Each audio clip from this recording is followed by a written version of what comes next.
है, इसहाक डार के इंटरव्यू के बाद सवालात उठ रहे हैं कि वो कई अहम मामलात पर तसल्ली बख्श जवाबात नहीं दे सके, जिनमें उनकी जायदादों की तफसीलात और वतन वापसी से मुतालिक सवालात सबसे अहम थे। इलेक्शन में धांधली के हवाले से वो जवाबात नहीं दे सके और अब सवाल उठ रहा है कि कैसे वक्त में जब अपोजिशन हुकूमत के खिलाफ मुतहर्रिक है, इसहाक डार के इंटरव्यू ने अपोजिशन को ही नुकसान पहुंचाया है।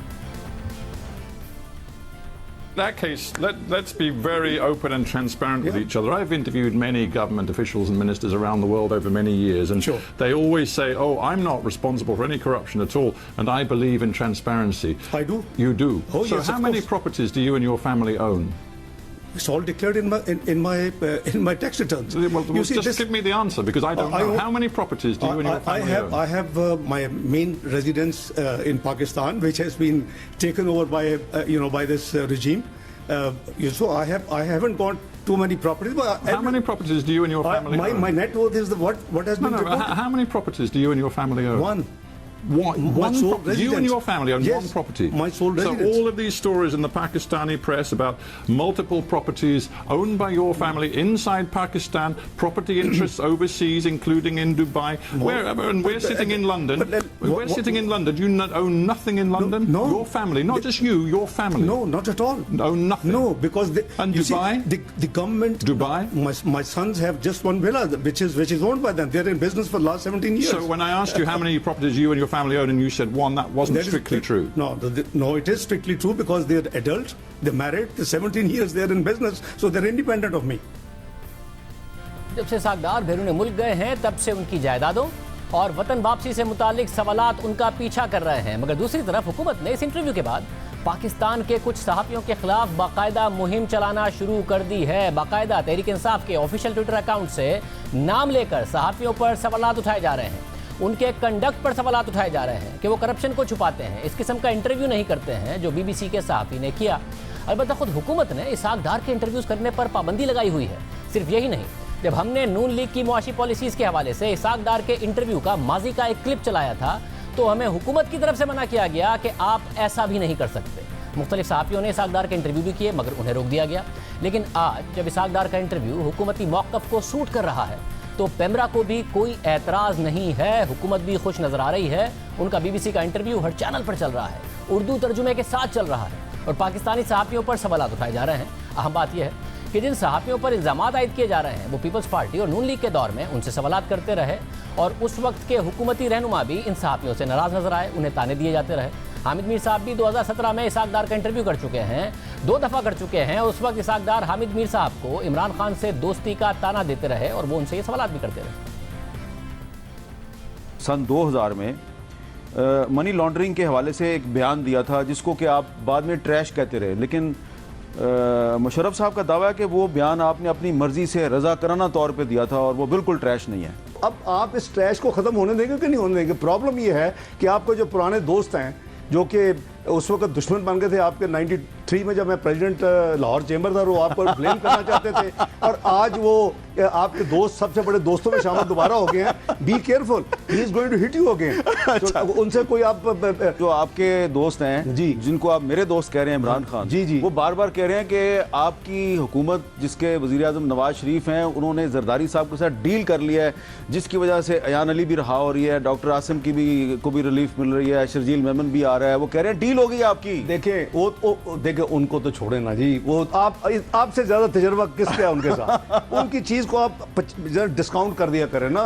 इमरान खान साहब ने आप पर इल्ज़ाम लगाया था कि आपने पैसे अपने बेटे को भिजवा दिए बाहर। भाईजान, मेरे टैक्स रिटर्न में एक तो ये कि उनको बड़ी अच्छी तरह पता है कि मैं 2002 से 2008 I was financial advisor and head of अपना एक फंड इन यूएई। मेरी वो सारी जो डिक्लेरेशन है इनकम की, वो मेरी इलेक्शन कमीशन रिटर्न में भी जाती रही हैं और मेरे टैक्स रिटर्न में भी जाती रही। Imran Khan is not going to tell me कि जो मेरी लॉफुल अर्निंग है मैं क्या करूं उसका।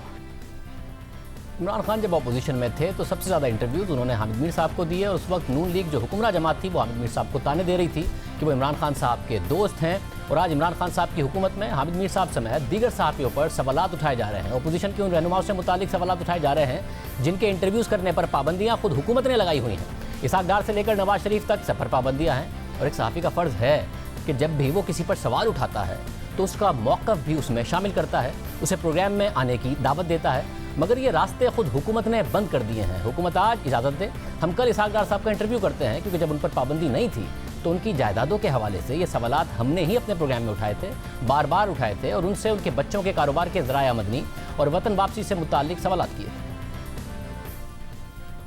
सोर्स ऑफ फंडिंग है, पैसे उनके पास इतने सारे आए कहां से? 52 विलास और ये सारा का सारा मामला, इतने सारे पैसे आए कहां से? 52 विलास खरीदे नहीं गए, बुक किए गए हैं। उसकी एक बड़ी टोकन पेमेंट देनी होती है। ये 52 विलास खरीदे नहीं गए, कभी उनकी ओनरशिप नहीं रही। खान साहब जो केस स्टैब्लिश कर रहे हैं इससे आगे, वो बड़ा अहम है, उसके लिए सवाल बड़ा अहम है कि HDS टावर मैनेजमेंट लिमिटेड में 16,000 दिरहम आते हैं, 1,08,000 दिरहम आते हैं बरतानिया से, टर्की से आए 16,000 दिरहम, 6 करोड़ 10 लाख दिरहम स्विट्जरलैंड से आए हैं।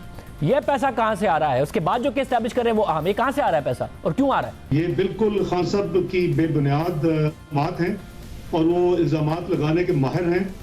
वो हमेशा झूठे इल्जामात लगाते रहे हैं। जब खान साहब कुछ भी नहीं थे तो मैं लंदन में डायरेक्टर फाइनेंस था, मैंने 74 में CA किया था। फिर खान साहब किसके पास आते थे? जब लाहौर चेंबर का कौन प्रेसिडेंट था 92-93 में, जिसके पास आगे खान साहब चंदा लेने आते थे? वो कौन सा प्राइवेट दफ्तर था हजवेरी सेंटर जिसमें खान साहब आगे आता था, घंटा मेरा इंतजार करते थे? उन्होंने ग्रुप कंपनीज के नाम कुछ दिए हैं, इनसे भी वो चंदा लेते रहे हैं। अब कोई अगर चंदा आप किसी को दे रहे हैं तो उसने आके आपके अकाउंट थोड़ी चेक किए हैं। कोई ये थोड़ी कहेगा कि ईदी साहब को मैंने चंदा दिया था, इसका मतलब है कि ईदी साहब ने मेरे अकाउंट्स भी चेक किए थे कि मेरी जो सोर्स ऑफ फंडिंग है वो कितनी जायज़ और कितनी नाजायज़ है। अगर आपने शौकत खानम को दिया था तो इसका मतलब ये थोड़ी है कि इमरान खान साहब ने आपकी बैलेंस शीट और अकाउंट्स भी देख लिए थे, सोर्स ऑफ फंडिंग भी देख ली थी। आज वो इल्ज़ाम लगा रहे हैं कि पहले नहीं थे आपके पास पैसे, शरीफ खानदान के पास आप करीब आए हैं तो पैसा एक तो बहुत सारा जो आपके नाम पर है वो शरीफ खानदान का है, और दूसरा जब आप शहबाज शरीफ साहब के करीब आए तब से आपने पैसा बनाना शुरू किया, उनके लिए भी बनाया, अपने लिए भी बनाया। मेरी 2007 के बाद तो मेरी नेटवर्क में डिक्लाइन है, उसमें रिडक्शन है। तो खान साहब इसी जगह पे रुक जाएं, अपने किसी चीज में तो खड़े रहें। आपके ऊपर ये इल्जाम लगाया कि आप दरअसल फ्रंटमैन हैं और इस वजह से कि आपको बहुत सारी चीजें पता हैं और शरीफ खानदान को डर है कि आप कहीं अप्रूवर ना बन जाएं, इसलिए आपको फौरी तौर पर शाहिद खक्कार अब्बासी के जहाज में भेजा गया और आपसे कहा गया है कि आप मुल्क से वापस ना आएं। मैं आपको पूरी जिम्मेदारी के साथ अर्ज कर रहा हूं शाहजेब साहब कि शरीफ खानदान के साथ किसी भी किस्म का कोई बिजनेस ताल्लुक मेरा या मेरे बच्चों का नहीं है। मेरी तो सितंबर में मेडिकल रिपोर्ट मौजूद है कि मुझे जब यहाँ चेकअप हुआ तो मुझे कहा गया कि आप अपने तमाम टेस्ट करवाएं, और वो मेरी जो है प्रॉब्लम अब कंफर्म हो चुकी है। मेडिकल रिपोर्ट्स पाकिस्तान में जाते रहे हैं और मेरी नेक और बैक एक का पुराना प्रॉब्लम है। डॉक्टर साहब, अगर आप कह रहे हैं कि आप अपनी बीमारी की वजह से गए हैं तो जब आप मर्जी से गए हैं तो आपको ये भी पता होगा कि आप मर्जी से कब वापस आ जाएंगे, आपके चेकअप कब पूरे हो जाएंगे। अगर आपको उन्होंने नहीं कहा हुआ कि आप बाहर रहें तो रफली बता दें कब तक आ जाएंगे मुल्क वापस। मुझे जो सर्जन ने, न्यूरो सर्जन ने लंदन हॉस्पिटल में जो डेट दी है, उसने कहा कि फर्स्ट वीक ऑफ जनवरी में आपको हम डेट देंगे और हम आपकी ये ट्रीटमेंट करेंगे। सिर्फ यही नहीं, इसी प्रोग्राम में उनके बेटे अली डार से भी हमने इन जायदादों के मुतालिक सवाल किए। इतनी कम उम्र में 10-10 अरब रुपए के 2 टावर, साथ में 52 विलास आपके पास 2007-8 में मौजूद थे बिजनेस शुरू करने के इतने थोड़े से अरसे में, अब से 8-9-10 साल पहले। ये इतने सारे पैसे, सोर्स ऑफ फंडिंग क्या है, कहां से आया आपके पास? एक डेवलपर जो है वो ओनर नहीं होता चीज का। हमने टावर्स डेवलप जरूर किए हैं, हम टावर्स ओन नहीं करते। हम सिर्फ HDS टावर के अंदर टॉप फ्लोर ओन करते हैं जी। आपकी इक्विटी कितनी है इसमें? 20 अरब रुपए में से कितना पैसा लगाया आपने? मेरी इक्विटी HDS टावर को बुकिंग करते वक्त मैंने 5 मिलियन दिरहम्स दिए थे जी। 15 करोड़ रुपए? That's it? जी बिल्कुल। जब ये प्लॉट बुक किया था इतने पैसे दिए थे जी। तो बाकी आपने बैंक से लिए? नहीं, मैंने बैंक से नहीं लिया जी। HDS टावर के लिए मैंने कोई पैसा बैंक से नहीं दिया। मैंने प्योर कैश फ्लो मैनेजमेंट की जी, और मैं वाहिद बंदा नहीं हूं जो ये करता है। Dubai is full of success stories. वो मतलब आपने कब बिजनेस शुरू किया है दुबई में? मैंने जी 2003 में शुरू किया। 2003 में आपने शुरू किया है, 4 साल के अंदर अंदर 52 विलास आपने बना लिए, बड़ा पैसा आ गया आपके पास। जब ये 2007 में ये विलास एक तो हमने खरीदे इंस्टॉलमेंट्स पे थे जी, बुक किए थे। उससे पहले मैं HDS टावर 2005 में शुरू करके 2006-07 में हम ये बेच चुके हुए थे। तो हमारा जो सीड बनी है वो ऑब्वियसली उससे हम पैसा बना चुके थे। We had done business. 2003 का मैंने शुरू किया था, 2007 में ये विलास बुक किए हम। बिटवीन 2007 एंड 2008 ये सारे के सारे 52 विलास बेच चुके हैं जी। डॉक्यूमेंट्री प्रूफ आपके पास हैं और आप आवाम के साथ शेयर करने को तैयार हैं कि आपने जब प्लॉट बुक किया तो आपने कैसे 15 मिलियन दिरहम दिया, फिर कैसे आपका रेवेन्यू स्ट्रीम बना, किस तरीके से जब सोल्ड आउट हुआ, इसके सबूत आप शेयर करने को तैयार हैं? हमारे पास बिल्कुल जी सब कुछ मौजूद है। सब देख लें, आप दावा कर रहे हैं क्योंकि इस प्लेटफॉर्म पर बहुत सारे लोग दावा करके गए कि किसी भी जुडिशियल प्लेटफॉर्म पर हमें बुला लें, हम सारे सबूत रखेंगे, और फिर वो सबूत आए नहीं उस तरीके से और फैसला आ गया नवाज शरीफ साहब के खिलाफ। तो है ना सबूत सारे के सारे? बिल्कुल। फिर आप नेक्स्ट टाइम दुबई आए शाजिद भाई तो आप काइंडली कॉफी के लिए आए, मेरे पास दफ्तर में आए, मैं आपको सारे डॉक्यूमेंट्री प्रूफ दिखाऊंगा। सब दिखाने की क्या बात है, ईमेल कर दें, व्हाट्सएप पे भेज दें, हम आवाम को दिखा देंगे। ना डॉक्टर साहब मुल्क वापस आए, ना कुछ और आ सका। हम आज भी तैयार हैं कि डॉक्टर साहब का इंटरव्यू करें, नवाज शरीफ साहब का इंटरव्यू करें, जो कानूनी और अखलाकी सवालात उन पर उठते हैं वो सवालात उनसे करें, मगर फैसला हुकूमत को करना होगा कि किस सियासी रहनुमा के क्लिप्स चलाने पर, इंटरव्यू करने पर कब पाबंदी है और कब नहीं है, क्योंकि डॉक्टर साहब आज भी मफरूर हैं। आज भी पेमरा के कवानीन के तहत उनके इंटरव्यूज़ नहीं चल सकते, उनके क्लिप्स नहीं चल सकते, मगर चल रहे हैं।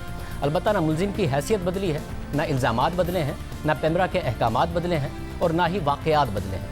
बदला है तो सिर्फ ये कि हालिया इंटरव्यू हुकूमती मौक़िफ़ की तायीद कर रहा है, यानी कानून एक है मगर मयार दोहरा नज़र आ रहा है। जहाँ तक बात हुकूमत से सवालात करने की है तो ज़्यादातर सवालात उन्हीं से होते हैं जो हुकूमत में होते हैं, उन्हीं के पास इख्तियार होता है, फैसले भी हुकूमत ही करती है और जवाबदेही भी हुकूमत ही को होना पड़ता है। खुद वज़ीर आज़म जब अपोजिशन में थे तब कहते थे कि सहाफ़ी का तो काम ही हुकूमत से सवाल करना है, और आज सहाफ़ियों के ख़िलाफ़ सिर्फ हुकूमत से सवालात करने पर मुहिम चलाई जा रही है, मगर सवालात होते रहेंगे,